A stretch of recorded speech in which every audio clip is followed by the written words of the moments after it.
पंढरी इतनाद तू श्रीहरी तिला दाखव पंढरी तो भक्त पुंडलिक होता पापी आणि दुष्ट रेल्वे आली ना कदाचित चुकून हुकून तर त्या अशी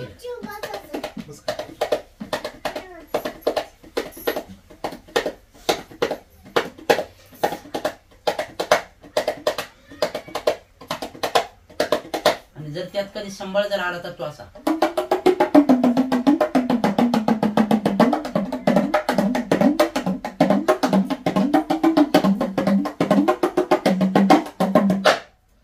किंवा जागरणातले डिमडी जरी आली तर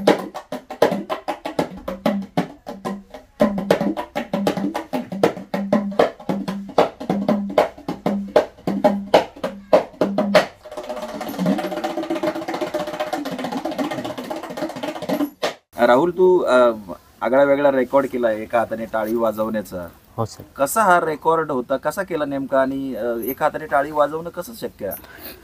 सर त्याला खूप म्हणजे मेहनत लागली सर त्या पाठीमागे. 12 वर्षांचा काळ गेला सर त्याला.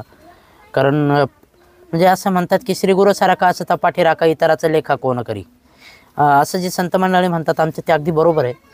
कारण तुम्हाला म्हणजे ज्ञान घ्यायचं असेल किंवा कुठलीही गोष्ट तुम्हाला करायची असेल तर त्यासाठी तुमच्याकडे मनामध्ये जिद्द हवी आहे.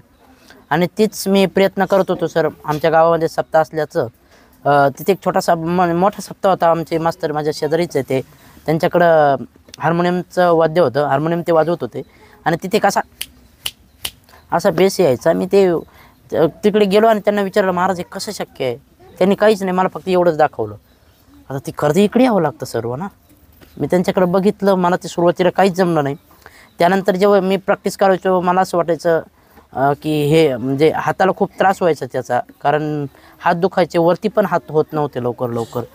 आणि त्यामुळं मग मी सतत प्रॅक्टिस करून तब्बल 12 वर्षांचा कालखंड गेल्यानंतर त्याला म्हणजे जेव्हा मी 8वीत होतो त्यावेळी एवढा आवाज फुटला होता त्याला.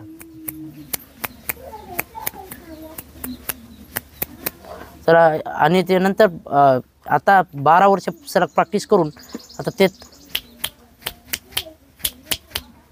असा आवाज येतो सर त्याचा. आता जो रेकॉर्ड केलाय नेमका काय, कोणता हा रेकॉर्ड आहे आणि कसं? इंडिया ओल्ड रेकॉर्ड ब्रेक आहे सर तो. India old record break Jharkhand शाखा जमशेदपूर या ठिकाणचा तो आहे सर. ज्या व्यक्तींचे भारतीय विक्रम आहेत अशा व्यक्तींना तो दिला जातो.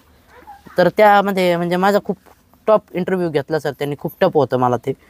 कारण त्यांच्या म्हणजे समोर बोलणं किंवा त्यांच्यासमोर माझं वादन दाखवणं म्हणजे खूप मला चॅलेंजिंग होतं. त्यांनी माझा सकाळी व्हिडिओ 12:30ला घेतला आणि 12:30ला घेतलेल्या व्हिडिओचा रिप्लाय त्यांनी मला संध्याकाळी 9:30 वाजता दिला. हे खूप म्हणजे त्यांनी मला सांगितलं की याच्यावरती डॉक्टरची बैठक बसते, त्यांना विचारलं जातं. त्यांचे काही सर्जन वगैरे असतात त्यात, हाडांचे स्पेशलिस्ट वगैरे, त्यांनाही त्यांनी विचारलं की असं होतं का? तर ते सर्वांचे उत्तर नाही आले. आणि मग त्यांनी सांगितलं की तू आता प्रो झाला आहे, तुझं जे रेकॉर्ड आहे ते निश्चितच प्रो झालेलं आहे. तू हे जे हाताने टाळी वाजवतो एका हाताने, त्याच्यातनं अनेक वेगवेगळ्या जे धून आहेत त्या तू वाजवू शकतोस. आम्हाला जरा तू वाजवून दाखवशील जरा वेगवेगळ्या? कुठले ऐकायचे सर तुम्हाला? कुठलेही भजन किंवा कोणत्याही प्रकारांमध्ये नेमकं कसं ते वाजवलं? टाळ वाजवू का सर? चालेल. तर हा भजन ठेक्यामध्ये टाळ वापरला जातो. टाळाचा असा आवाज आहे. भजन ठेका टाळ असतो यात.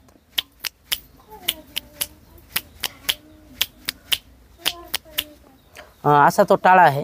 पण पखवाज जर यात आला तर तो असेल धिन्ना धिन दिनाक तिन्ना तेन तिनाक, असा तो येईल सर. तर तो असा.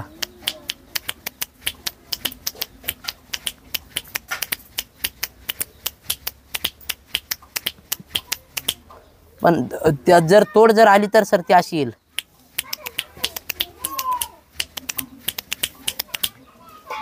त्यात पुन्हा म्हणजे केरवा पण येऊ शकतो सर. केरवा येतोच. तर तो असा आहे धातीन धाडा असा त्याचा बोल आहे. तर तो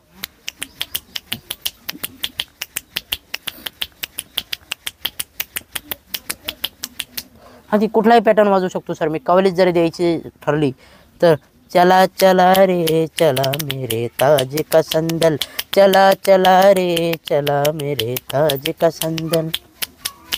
किंवा मग भर दे झोलीला पण, भर दे झोली मेरे या मोहम्मद लौट करने न जाऊंगा खाली, भर दे झोली मेरी या मोहम्मद लौट करने न जाऊंगा खाली. तू नेमकं हे सगळं गायन वादन कुठं शिकलास, नेमकं कसं आत्मसात? सर गायनाची प्रॅक्टिस मी नॅप श्रीरामपूरला केली. म्हणजे तिकडं 7वीपर्यंत प्रॅक्टिस केली. 7वी नंतर मी जेव्हा बाबळेश्वरला आलो सर, तेव्हा म्हणजे गायनाची आमचे जे सर होते श्रीयुत वाणी सरांनी माझ्याकडनं एक पोवाडा बसून घेतला होता. तो पोवाडा 2018 30 डिसेंबर 2018ला लोणी या ठिकाणी झाला होता. तो अहिल्याबाई होळकर विद्यालयामध्ये. तर त्या ठिकाणी मी पोवाडा गायला होता सर. आणि सरांना म्हणजे माझा आवाज खूप छान आहे हे सरांनी मला सांगितलं होतं आधीच. त्यामुळे सरांनी हा पोवाडा बसून घेतला. तिथून पुढे माझ्या गायनाला खऱ्या अर्थाने सुरुवात झाली सर.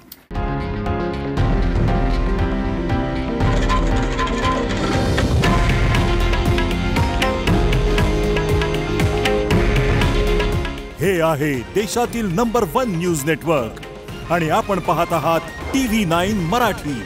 काळजी तुमची, हित महाराष्ट्राचं.